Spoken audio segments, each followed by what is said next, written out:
தமிழ் உள்ளங்கள் அனைவருக்கும் இணைய வணக்கம். இது உங்கள் தமிழ் ஸ்டோர் சேனல்.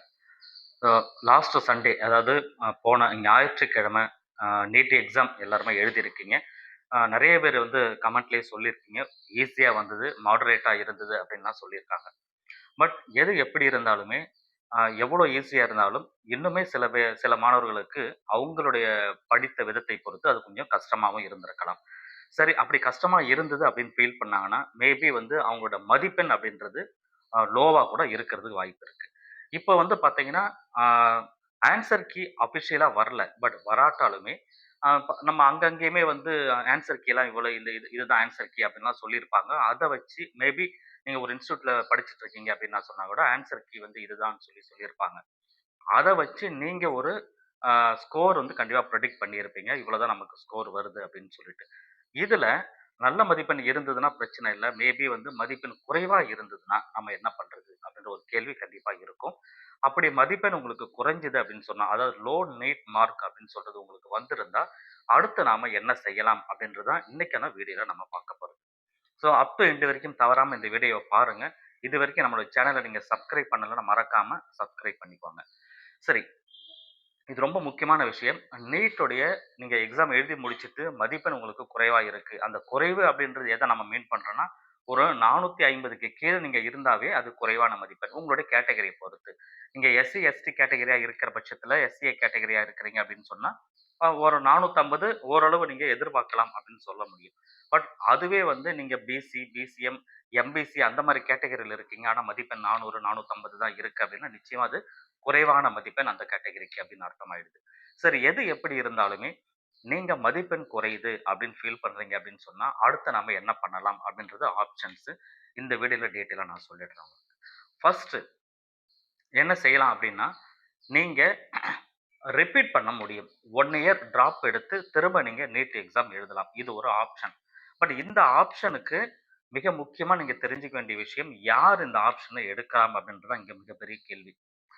நீங்க ஃப்ரெஷரா இருக்கிற பட்சத்துல, நீங்க இப்ப தான் +2 முடிச்சுட்டு திரும்ப உள்ள வந்திருக்கீங்க. எக்ஸாம் ஃபர்ஸ்ட் டைம் எழுதியிருக்கீங்க அப்படின்னா, நீங்க வந்து மேபி உங்களுக்கு மதிப்பெண் ரொம்ப குறைவா இருக்கு அப்படின்னு நினைச்சீங்க அப்படின்னா, கண்டிப்பா நீங்க 1 இயர் வந்து டிராப் எடுத்து, 1 இயர் வந்து நிறுத்தி, திரும்ப ஒரு கோச்சிங் சென்டர்ல நல்லா படிச்சு, அல்லது வீட்டிலேயே படிக்கிறீங்க. ஏதோ ஒரு ரீசன் நீங்க படிச்சுட்டு, அதுக்கப்புறம் திரும்ப நெக்ஸ்ட் இயருக்கு அந்த நீட் எக்ஸாம் எழுதலாம். 1 இயர் டிராப் எடுத்து படிக்கிறதுல பெரிய இம்பாக்ட், பெரிய இது வந்து நமக்கு கிடைச்சிராது. பட் முக்கியமா கவனிக்கிறது என்னன்னா, ஒண்ணு நீங்க ஃப்ரெஷரா இருக்கணும். இதுதான் கண்டிஷனா அங்க இருக்கணும். இன்னொன்னு வந்து பார்த்தீங்கன்னா, ஃப்ரெஷர் தான். ஆனா நான் எதிர்பார்த்த மதிப்பெண் எனக்கு கிடைக்கல. நான் வந்து 650 கண்டிப்பா வரும்னு சொல்லி எதிர்பார்த்தேன். ஏன்னா என்னுடைய பிராக்டிகல், என்னுடைய கோச்சிங் சென்டர்ல குடுத்த எல்லாமே நீ 600, 650 அந்த ரேஞ்சுக்கு தான் நான் எடுத்தேன். ஆனா இங்க வந்து நான் பார்க்கும்போது எனக்கு 400 தான் வருது, 450 தான் வருது.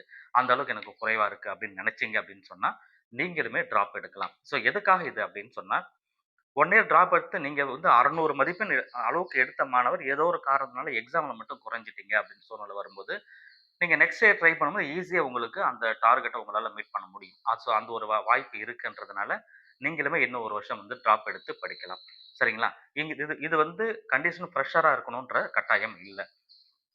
அந்த ஒரு இந்த 2 காரணங்களால மட்டும் தான் நீங்க டிராப் எடுக்கலாம் 1 இயர் படிச்சு. இல்ல அப்படின்னு சொன்னா, நான் வந்து ஏற்கனவே 2 வருஷம் எழுதிட்டேன். ஏற்கனவே 1 வருஷம் நான் எழுதிட்டேன்.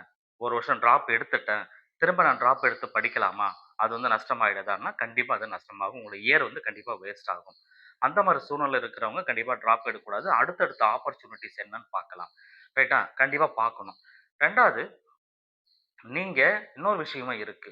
உங்களுக்கு வந்து நீங்க மதிப்பெண் குறைஞ்சிருச்சு. ஆனா, இந்த வருஷம் நான் படிச்சே ஆகணும் அப்படின்ற கட்டாயத்துல இருக்கீங்க அப்படின்னா கூட, நீங்க என்ன பண்ணலாம்? அப்ராட்ல படிக்கிறதுக்கு ட்ரை பண்ணலாம். ஆனா, அது அப் அ அ நீங்க வந்து ஒரு அப்ராட்ல படிக்கணும் அப்படின்னா, என்எம்சிஏ அப்ரூவல் இருக்கிற ஒரு யுனிவர்சிட்டியா இருக்கணும். கண்டிப்பா நீங்க எம்பிபிஎஸ் படிக்க போறது. அங்க வந்து பார்த்தீங்கன்னா, நம்ம இந்தியால படிக்கிறத விட செலவு அப்படின்றது சற்று குறைவாக இருக்கும். டிரான்ஸ்போர்ட் உங்களுக்கு அதிகமாக இருந்தாலுமே, நீங்க எடுக்க போற கண்ட்ரிய பொறுத்து, எந்த கண்ட்ரில நீங்க படிக்கிறீங்க, அங்க இருக்கிற எந்த காலேஜ்ல படிக்கிறீங்க, இத பொறுத்து தான் அந்த விஷயங்கள் மாறுபடும். அப்ப நீட் வந்து மதிப்பெண் குறைஞ்சிடுச்சு. இப்ப நான் வந்து நம்ம இந்தியால வந்து ஏற்கனவே ரிப்பீட் எடுத்துட்டேன். திரும்ப படிக்கல. அல்லது வந்து இந்த இயரே நான் வந்து எம்பிபிஎஸ் படிச்சு தான் ஆகணும். மெடிசின் படிச்சு தான் ஆகணும். ஆனா பணம் வந்து இங்க பிரச்சனை இல்ல. ஆனா வந்து எனக்கு படிக்கணும் அப்படின்ற சூழ்நிலை இருக்கிறீங்க அப்படின்னா, நிச்சயமா நீங்க என்ன பண்ணலாம்னா, ஒரு அப்ராட சூஸ் பண்ணலாம். அப்ராட்ல வந்து நல்ல நல்ல யுனிவர்சிட்டீஸ் இருக்கு. ரைட்டுங்களா? உங்களுக்கு இத பத்தி டீட்டெயிலான ஒரு இன்ஃபர்மேஷன் வேணும் அப்படின்னு சொன்னா, கமெண்ட்ல அதாவது இந்த வீடியோட லிங்க் டிஸ்கிரிப்ஷன் பாக்ஸ்ல நான் வந்து ஒரு கூகுள் ஃபார்ம் குடுக்குறேன். அந்த கூகுள் ஃபார்ம நீங்க ஃபில் பண்ணுங்க. ஃபில் பண்ணிட்டு உங்க டீட்டெயில் அதில குடுத்துட்டீங்க அப்படின்னு சொன்னா, உங்களுக்கு அப்ராட்ல படிக்கிறதுக்கு விருப்பம் இருக்கா? இல்லையா? அப்படின்னு சொன்னா, நீங்க எடுத்திருக்கிற மதிப்பெண்ண பொறுத்து எங்க படிக்கலாம் அப்படின்றது, எவ்வளோ ஃபீஸ் வரும் டீட்டெயிலு அ நாங்க வந்து எங்க டீம்லேருந்து உங்களுக்கு கண்டிப்பா சொல்லிடுவோம். அத வச்சு நீங்க முடிவு பண்ணலாம். சரி படிக்கலாமா? இல்லையா? அப்படின்னு சொல்றது. சரிங்களா? அந்த மாரி தேவை அப்படின்ற பட்சத்தில நீங்க கீழ இருக்கிற அந்த கூகுள் ஃபார்ம ஃபில் பண்ணி டீட்டெயில் அனுப்பிச்சுருங்க. டீம்லேருந்து உங்கள கான்டாக்ட் பண்ணுவாங்க. கான்டாக்ட் பண்ணிட்டு பேசுவாங்க. உங்களுக்கு என்ன விருப்பம்ன்றத நீங்க சொன்னீங்கன்னா, அதற்கு தகுந்த மாரி வழிகள அவங்க உங்களுக்கு கண்டிப்பா சொல்லுவாங்க. ஸோ இது ஒரு ஆப்பர்ச்சுனிட்டீஸ் உங்களுக்கு. சரி இல்ல சார், அதுவும் வேண்டாம். நான் இந்தியால தான் படிக்கணும். அதே நேரத்தில வேற ஏதாவது கோர்சஸ் இருந்தா நீங்க சொல்லுங்க அப்படின்னு கேட்டீங்கன்னா, நிச்சயமா சொல்ல முடியும்.